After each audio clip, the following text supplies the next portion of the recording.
And now, you're tuned into Tampa Bay's RBLR Sports.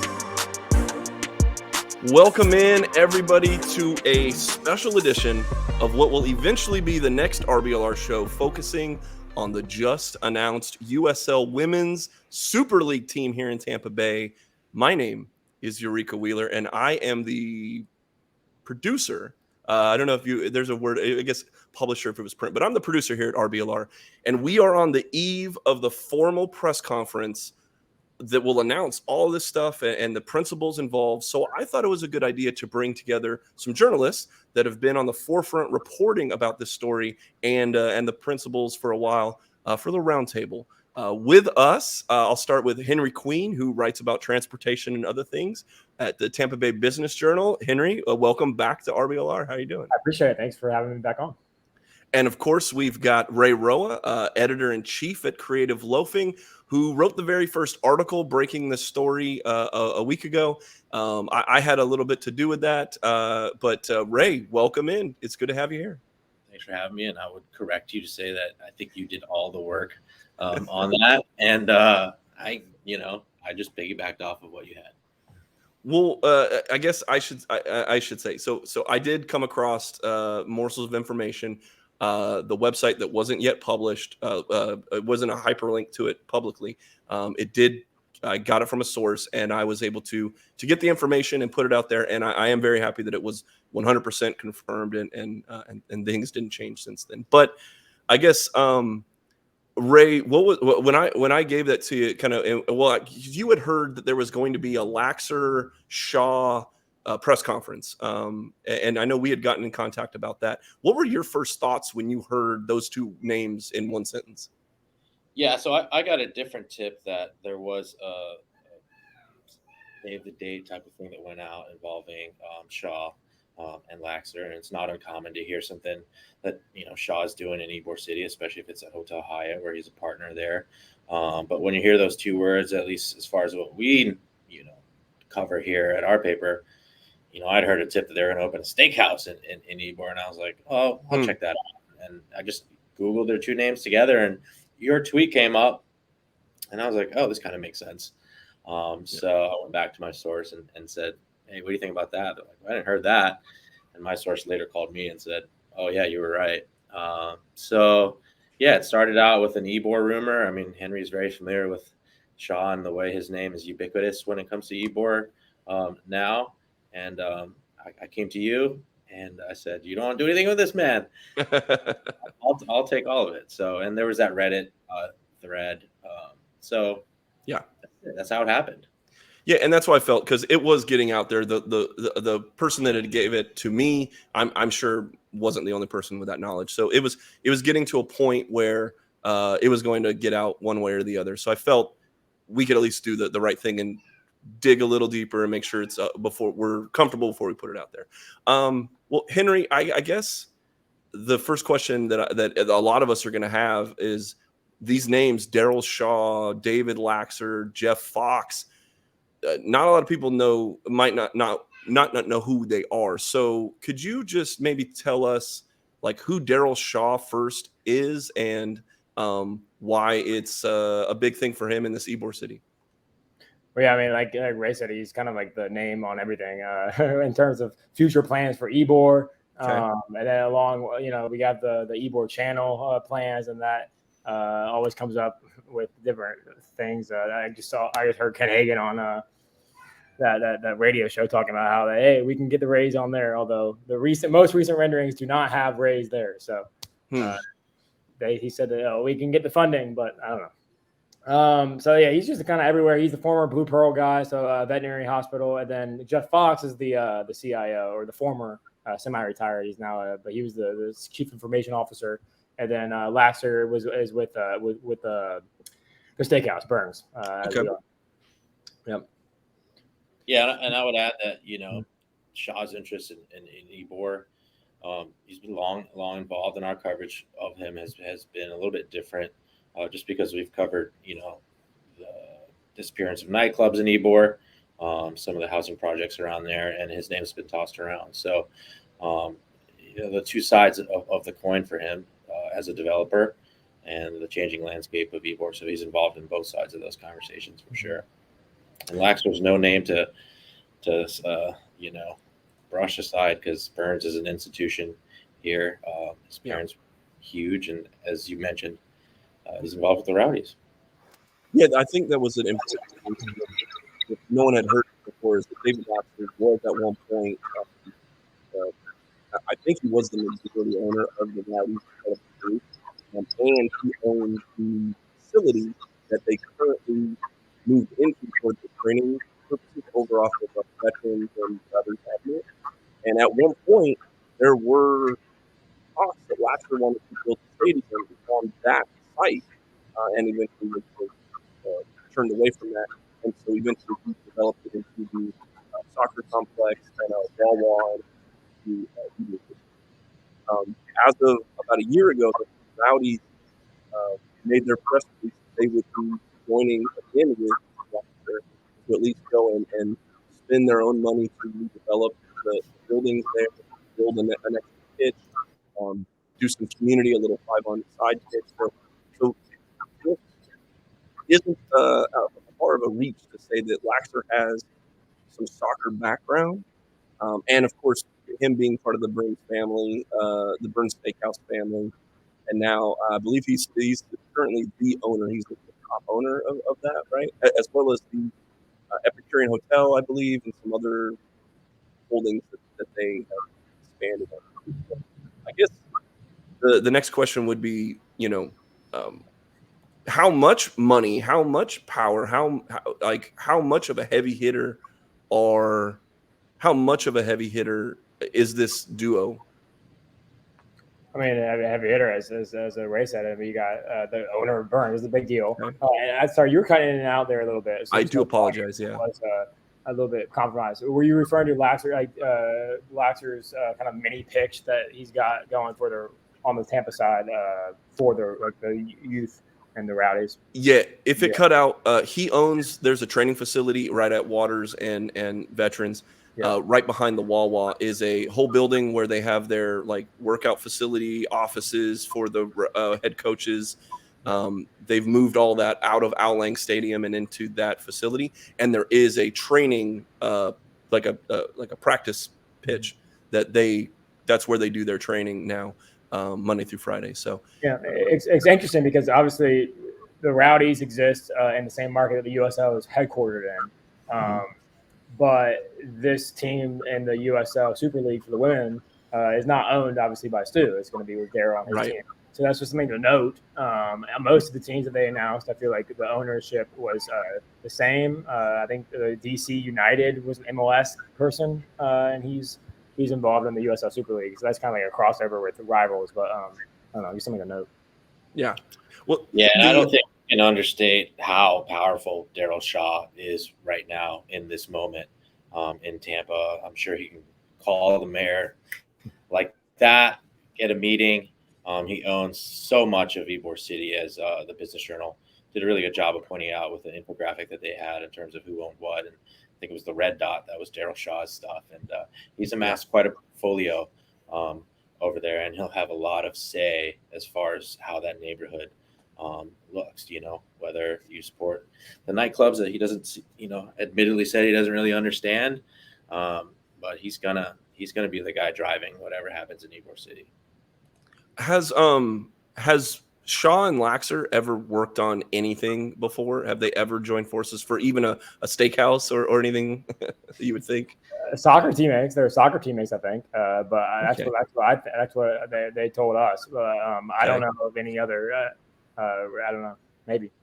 Okay. Yeah, I don't. I mean, I wish there had a romantic story about them running a foosball table at a smoky bar one night. But other than that, I'm sure they had some great talks at Burns. And I can't think of an entity. I haven't seen those two names together in a sentence before. Well, because with Shaw owning all of that real estate and him, well. Again, a lot of the journalism that's been done on him hasn't been more than, I think, just kind of these profile pieces. And there might be questions to like the Times doing those profile pieces when he was one of the people who kind of helped them get out of some financial trouble. So I just think it's the question is kind of where are they going to put this stadium? I would assume that you would put it on one of these properties or that Shaw owns, but there's been so much big high profile developments that have been rumored to go into these places, one of them being the Rays stadium for like the big cherry on top. So where do you think that these guys are going to put a brand new stadium for women's soccer in Ybor? I mean, it beats currently, but so the one thing I want to point out, you all mentioned before they hand the show that you have to have 5,000 seats, right? Which I do think that's correct. And that's it's still a smaller footprint than a baseball stadium, so less hostile infrastructure, I'd say, than you can maybe try to fit it within an urban fabric, especially if you're kind of building from the ground up. Maybe we got gas works, which is happening. But we'll see. It's still going to be taking up a large plot of land if it does happen. And then you also will probably be temporary if or not that the stadium they build, or if they do build it, will come later down the line. And then first they'll have to find a temporary home, which doesn't. Yeah. I don't currently know where that will be. Well, just to speak on the temporary, I mean, they're again maybe they'll think of maybe they could do something outside of Ybor in the meantime. They could, work with the Rowdies maybe in St. Pete, or they could go to USF. A number of the Tampa University, all these places that have, full-size pitches that they could for 1 year while they develop. But I would think to keep in mind, they do need 5,000 seats to meet the minimum of a first division women's league, as stated by the U.S. Soccer Federation. But do we think that they would put it in a place that are they going to just build a small stadium, or do you think they build something that they can maybe expand on in the future? I mean, as Henry alluded to, 5,000 people in that kind of structure, while not that invasive, it's still significant, right? I mean, what do they do in Al Lang? It's 7. Did you say, Eureka? It's a little over 7. It's a little under 7,500 people fit in Al Lang Stadium as it's currently configured. Talk about any Rays stadium, it would have to have other uses besides a women's sports team, right? So concerts and things like that. And how much development is going to be around it, and how active is that venue going to be throughout the calendar year, and then would it support the businesses around it, and would it fit in with his work, live, play, plan for wherever it is. I mean, temporarily, I would go to some games down at UT. The soccer stadium at USF is fun to go to. I mean, I prefer UT, it being more central. But I don't know. Can you guys think of any other places where, I mean, I ain't driving out to Ed Radis to see this team, Yeah, I feel like UT works, I don't know. It's a full-size pitch, right? That's what you said. And I think so, yeah. Yeah. Yeah, they hosted state championships for high school there, right? Yeah. And so we mentioned the minimum though. That's to get the Division I. That news, at least to me, wasn't known until whenever that was. That they're trying to seek that. I don't know. I mean, like, we had the people who are involved in the USL are confident that they can get it. Like, I'm not necessarily full on confident. Like, do we think that they will be able to get that Division I by the U.S. Soccer Federation?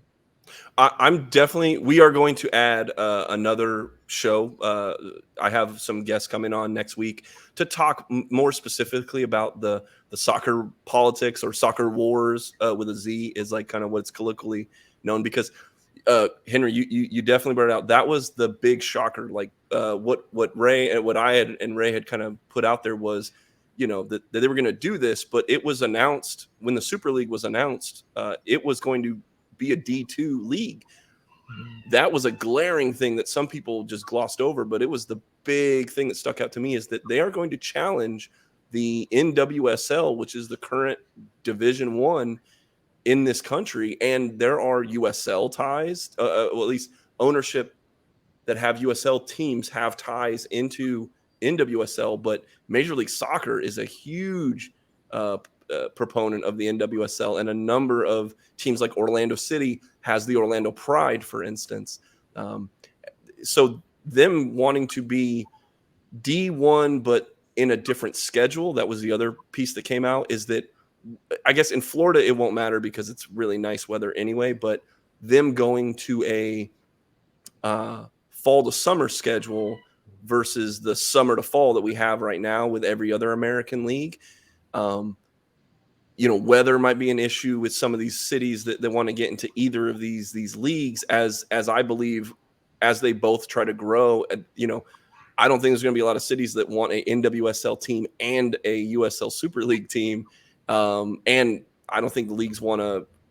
It's not encroach, but that's, again, there's a lot of politics with that. There's a lot to go in that will bring on some people, but it was a shock to me, to be honest with you. And what that means, though, is I believe that Laxer and Shaw in the USL Super League they wanted to make that statement. I think they wanted to be at the forefront. And also I think that having money like Shaw and Laxer is a huge feather in the cap of the United Soccer League. That's kind of why I wanted to ask about like who these people are and what they can do, because I think they can do more than a 5,000 seat minimum stadium, and putting it in a very, very, very expensive plot of land that a lot of development would be beneficial in those places. Why are we going to put a stadium even if you can use it for concerts or something in the off season or concurrently throughout the week? But I just think there's a lot more questions than answers. So what do you think, Ray? What do you think what are we missing? What don't I know? Like, what am I saying? And maybe you could bring somebody on a future show. And what we're not talking about is what kind of athlete wants to play in this league. What is the pay going to be like? How is it different from the NWSL? And how will Shaw and the USL in general make it more enticing than that? Because as we all know, women's sports just has this major gap in terms of how a woman can make a living being a professional soccer player in America. So I would love to get a player's perspective and, just let my mind wander. I mean, at the end of I think it's notable that USL's headquarters is here. Yeah. So I think they would want to make a strong statement here, as you kind of alluded to. But I mean, there's a lot of potential from a sports fan aspect for this team to be a lot of fun, right? To watch. Yes. Being outside watching soccer. I mean, I'm a little bit biased. My wife played for USF in the Conference USA for 4 years, and I spent a lot of our dating years watching her. Yeah. But I love to watch women's soccer. I love it more than the men's game. I love it so much. And I would see myself going to all these games, and if it was even a fraction of as fun as I have at the Rowdies games, then I think it has a really good chance, especially with the density and how fast Tampa is growing. People I used to play soccer with Mike Connolly of the Rowdies indoor, and he always used to say, well, if they were playing tiddlywinks, they would still come out. People just want to root for. And if this team is a lot of fun and has great branding, then even more so. I mean, look at the way Tampa rallied around that fake Tampa Raptors jersey. Yeah. Right? Yeah.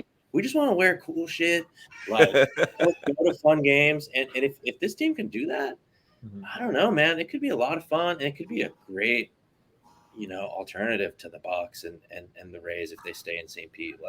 I think it could be really good for Tampa.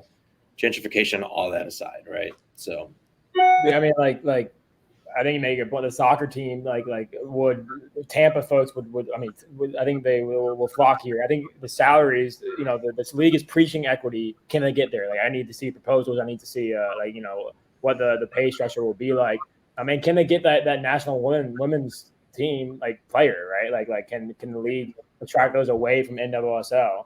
NWSL has had its own problems. They got a lot of allegations. Yes. We got.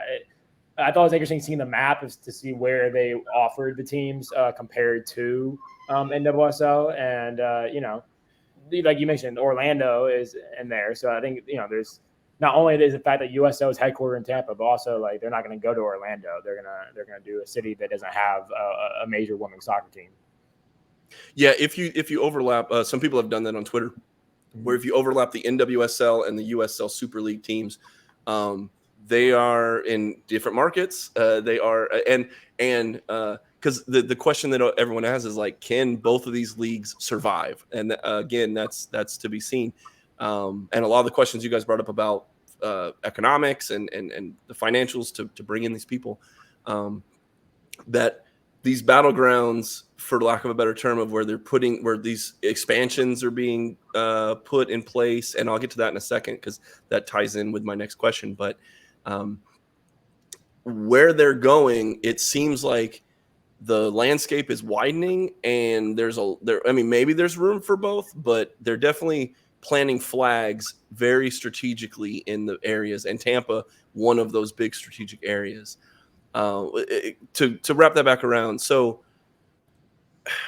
the Stu Sternberg is not a part of this. That was one of the big things that I found out immediately when I saw the initial naming of Laxer and Shaw and Fox, was that it is very interesting that Stu Sternberg put together his own bid to the NWSL. I believe it was $50 million was what they had put in. The rap on Stu is that he doesn't spend money, but here he is wanting to drop $50 million for the fee to enter the NWSL. He did not. Him, and I'm assuming there's a group behind it, but they did not get that bid. And so with that news that there is a USL women's team, and Stu Sternberg, as of right now, is not a part of that group that's bringing that to it, there's still questions about, well, will Stu, who owns the Rays, and the Rays own the Rowdies, will that group put together another bid for NWSL? How does this work in the landscape of, are we going to try to have two women's teams in this area? Was it who could get there first? There's a lot of questions around that. So, Henry, that would be my big thing is knowing that Stu Sternberg wasn't a part of this, and the people that are a part of this have just as much money, if not, in the same area combined. What do you think that could mean if Stu isn't in this, or could maybe he get involved with this? I wouldn't envision him getting involved when the group is already, laid out. It's interesting. He's busy right now, I'm assuming, with all those negotiations. But, again, and then to reiterate, I don't see him being able to bring an NWSL team on in this market. Maybe, but they only have 12 teams there, right, in that league? As of right now, yeah. They're slowly expanding, though. Right. They're adding maybe plays into USL's kind of ambition to be a Division I, perhaps. But in terms of this market, I think it's optimistic, and I'm hopeful that it can support this team. I think it's definitely feasible. But two, I don't know about two. Well, because to me, it looks like these guys could pull this off. Shaw, Laxer, and Fox could just pull this off. Put a women's team in a brand new stadium in land they already own, or at least have the power to control. But the Rays still kind of seem to me like there's another domino to fall. There's Stu and the Rays, and Rays I think want to be in Tampa. I don't know what the answer is, but it just seems like there's more to this story that's going to come. I don't know. Henry might have a better in an angle here, but I really don't see the Rays leaving St. Pete. They just got a proposal there. I think they're going to try to see that through. Okay. Ken Hague can say everything he wants. What's his name? Peter JP. He can make noise out there. But I just don't see that happening. And I think one thing that we haven't mentioned is how much what I get from it. This is pure speculation. Daryl Shaw doesn't like to fail. Okay. These guys don't want to see this thing. And the more attention it gets, and the more they talk this big game about wanting to have role models for women and things like that, they're not going to want to see this thing fail. That said, they're smart and they're rich for a reason, and they probably wouldn't, stick with something that was, bleeding money for a while. But these guys, they have been getting what they want for a long time, and I could totally see them making this happen. I don't think the Rays are coming to Tampa, but what do I know? I don't have beers with Ken Hagen and all those Rays Ybor people. You know what I mean? Yeah. Right. So in 15 years, this has been going on. They've been trying to get it done. It's crazy. He makes the claim that if back in 2018, if the Rays had brought that 50%, they'd be playing ball already in Ybor. I don't know if that's true, but I mean that was a sticking point. I wasn't reporting here back in 2018, but that was a sticking point back then, right? If the Rays had put 50%. But Well, yeah, and again, not to make this a Rays thing, but I think that's the biggest between sports and real estate and money. That's the biggest thing that still hasn't been completely resolved. And now you've got a group that the Rowdies, Sternberg owes the Rowdies. The Rowdies have done business with Laxer as of within 12 months now. Could there be a possible way that you're going to build you're building a brand new soccer stadium, and there's, as much as the Rays organization did promise the city of St. Petersburg they would put hundreds of thousands of dollars of renovations into Al Lang. Al Lang isn't exactly the newest, shiniest thing on the block. Its charm is one of the things that we love when we're there, but just in terms of, you now finally have people that are building a soccer stadium on the other side of town. Could there maybe be further working with Shaw, Laxer, and Sternberg to maybe have the Rowdies coming across the way to this brand new soccer stadium in the middle of Ybor or Tampa, wherever they put it? Rowdies in Tampa seems more feasible to me, but I'm with Henry. And Henry, correct me if I'm misquoting you, and I don't see Stu getting involved with this USL team. Okay. Yeah. Okay. Yeah. Hey, but I mean, who knows? But yeah, I don't see that. I'm most interested in seeing the stadium, like if it's come to be and what and Shaw and his team envisioned for it. I don't know. Y'all mentioned concerts. Concerts are, I'm assuming, were already a part. I could be wrong, but already a part of his plans within Gasworks or whatever. So does he combine those into one? Yeah, that's kind of my last question. There's an amphitheater planned down there by the port, right? So there is a live music component out there, and I guess that's something to think about too. If this stadium is in the neighborhood, it's going to create noise, right? And people don't like the noise of the nightclubs or even a busy Friday night in Ybor. So are they going to tolerate a soccer stadium? So for live music though, Ray, what do you think it would fill a niche within the Tampa scene? I think so. I think it's hard, to find an outdoor venue at that scale.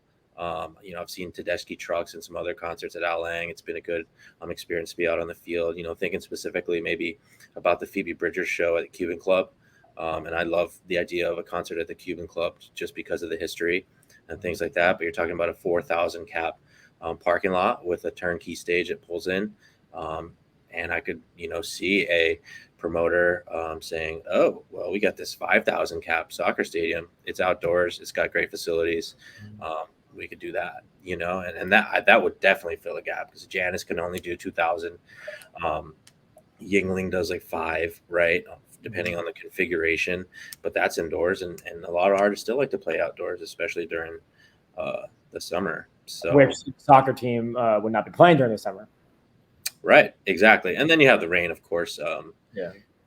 So I don't know how that's going to work, but yeah, I could definitely see it filling a gap in as far as concerts go. And God, all the concerts are coming to Tampa now, Henry, I guess the last question I'll ask you before we wrap this thing up is kind of, again, more questions than answers, but what's the one thing now you're looking as like the next question that you'd like to ask Shaw and Laxer and the group? Well, I think what I mentioned, like the stadium itself, where is it going to be? What's it going to look like? And then, from the league side, correct me if I'm wrong, but, as that Reddit thread posted, USL fans are smart. They y'all figure this out. And then also you demand, I think USL fans demand a lot of the league, you know what I mean? So I think I'm interested to see that play forward. They expect a lot. And I think these cities have a lot of potential. I try to read up on the other ownership groups. You have, Spokane, Washington, what maybe seems like random, but then you look it up and it feels like that culture can be cultivated in each of these communities. You got Lexington, Kentucky, a college town, but that to me it seems like it works. So then, so just from the league side, seeing how what they can deliver, and then also for the Tampa Stadium, what's it going to look like and where's it going to be? Ray, same question. What's the next thing on the tip of your tongue that you'd like to find out if you could? Yeah, I'm tempted to skip my allegation of the morning and try to ask a question tomorrow. I mean, I want to know what the initial reaction has been from the soccer community. Laxer says that he's embedded in it. I want to know if some of these athletes have talked to him about it. I mean, I know personally in my life, several of my friends are college athletes and women. Some have played pro. So I want to know if that soccer community has reached out and said, yeah, we want to help you do this. What can we do to make it happen? So I'd be interested to know that.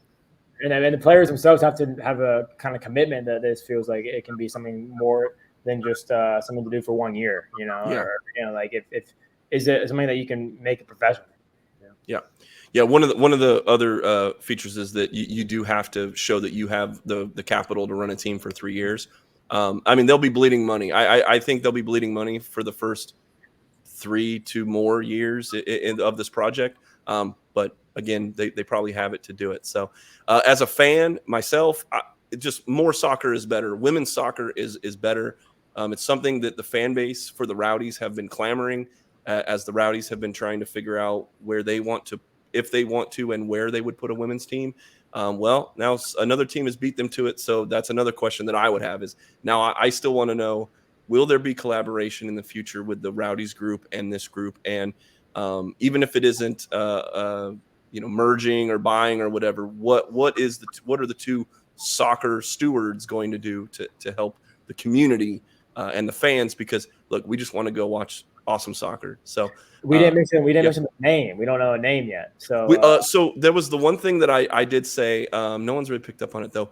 Daryl Shaw did start an LLC in February, the very end of February, under the name Ybor City FC.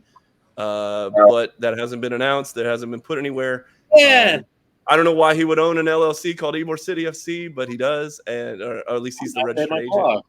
So, maybe there's that. And there's a lot of branding and, that you could do around that. And I'm sure everyone would want to wear an Ybor City FC hat, shirt, jersey, scarf, come on. I mean, it's probably sacrilege, but I would love the Ybor City Smokers. I mean, I know it's an old school, there's a man team, but just not.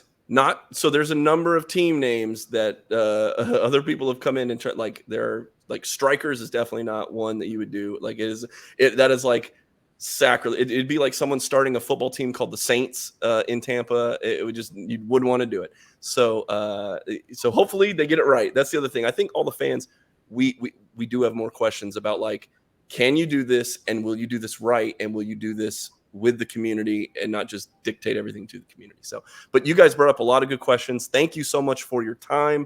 Henry, where can more people find all your coverage? bizjournals.com/Tampa Bay. All right. And Ray, where's the best place to get in touch with you, sir? cltampa.com is where we'll leave anything that we poach off of your hard work. Hey, look, we're just trying to uncover the truth, and as we get excited about this. So, guys, thank you for tuning into this. Again, my name is Eureka Wheeler, the producer here at RBLR. We are working very fervently to we will start our own coverage of this team, and as things develop, we will be along with the ride for you. So follow us at RBLR Sports. We are on all forms of social media, as well as YouTube. That YouTube is growing every day. We cover the Rays, the Bucks, the Lightning, and the Rowdies every single week. We have dedicated teams for your special teams. So if you like what we're doing, come check that out. So for Ray, for Henry, for everyone here at RBLR, we say thank you, and we'll check you later.